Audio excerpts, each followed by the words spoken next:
क्योंकि ऐसा मेहनत किया, ऐसा काम किए, उनका सम्मान पूरे भारत में होने लगा। और बाबा साहब जब घर पहुंचते हैं तो घर पहुंचने से पहले एक जगह और उनको सम्मान समारोह में जाना था। और जाना था, जैसे घर पहुंचे पानी पिए, उसके बाद वो जाने लगे, तब उनसे हमारी पूज्य माता रमाबाई जी कहती हैं कि साहब जगह जगह आपको बुलाया जाता है और लोग आपका बड़ा सम्मान करते हैं, आज मुझे भी आपका सम्मान देखना है। इसको बहुत गहराई में समझिएगा। मुझे भी आज आपका सम्मान देखना है। और बाबा साहब माता रमाबाई को मना कर देते हैं। क्या कर देते हैं? मना कर देते हैं। कारण अभी मैं बताऊंगी कि क्यों मना कर दिए। बाबा साहब मना कर देते हैं कि नहीं रामू, आप मेरे साथ नहीं जा सकते हैं। अब ये कारण तो बाबा साहब जान रहे थे, हम आप तो देखने के बाद जान पाए होंगे, लेकिन ये कारण किस लिए बाबा साहब मना कर दिए अभी हम उसको भी बता देते हैं। बाबा साहब सम्मान समारोह में चले जाते हैं और माता रमाबाई को रोक देते हैं। लेकिन माता रमाबाई का बहुत मन था कि मेरे साहब का सम्मान जगह जगह हो रहा है, पूरी दुनिया जा रही देखने, मैं क्यों नहीं जा रही। माता रमाबाई जो बाबा साहब को एक पगड़ी सम्मान में मिला था, जो आज हम पल्ला झाड़ के हम आप चलते हैं, माता रमाबाई को जो है बाबा साहब को एक पगड़ी मिली थी और उसी पगड़ी को माता रमाबाई खोलती है हाथ से। पगड़ी में कितनी सिकोड़ रहती है, जानती हैं आप?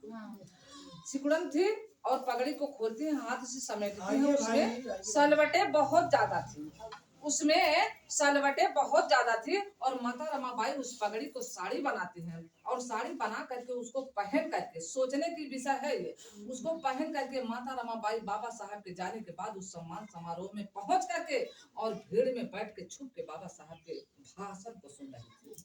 और बाबा साहब के भाषण को जब वो सुन रही थी बगल से खड़ी होकर के, छुप करके, तो बाबा साहब का भाषण, बाबा साहब को भाषण देते समय बाबा साहब की नजर माता रमाबाई पर पड़ जाती है। बाबा साहब की नजर माता रमाबाई पे पड़ जाती है और बाबा साहब देख लेते हैं। और भाषण खत्म होने के बाद माता रमाबाई वहां से बाबा साहब के आने से पहले आके घर पहुंच जाती है। बाबा साहब के आने से पहले माता रमाबाई आके जब घर पहुंचती हैं, उस पगड़ी को वैसे समेट करके, यानी कि उसी तरीके से बना करके और उसी जगह पे रख देती हैं कि कहीं मेरे साहब को ये पता ना चल जाए कि मैं उनके सम्मान समारोह में उनके भाषण को देखने और सुनने के लिए मैं गई थी, यानी वो छुपा रही थी। बाबा साहब आके घर जब पहुंचते हैं तो माता रमाबाई से बाबा साहब क्षमा मांगते हैं। अब पूछे क्षमा क्यों मांग रहे हैं, कौन सी ऐसी गलती हो गई? बाबा साहब क्षमा मांगते हैं और कहते हैं कि रामू मुझे माफ कर देना, रामू मुझे माफ कर देना।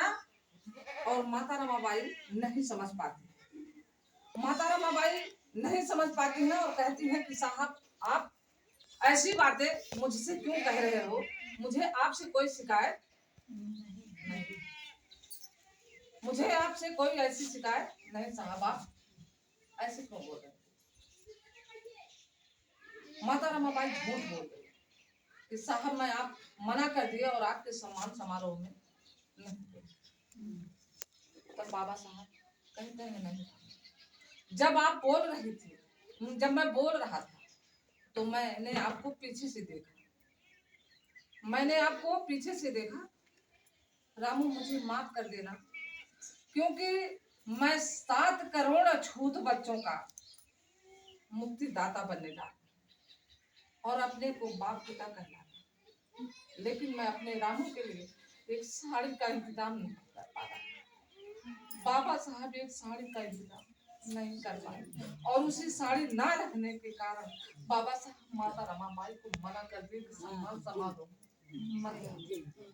अगर हम आप इतनी सुंदर साड़ी पहनते हैं, अगर माता रमाबाई इतनी त्याग तपस्या नहीं की होती तो हमको आपको कपड़ा पहनने से नहीं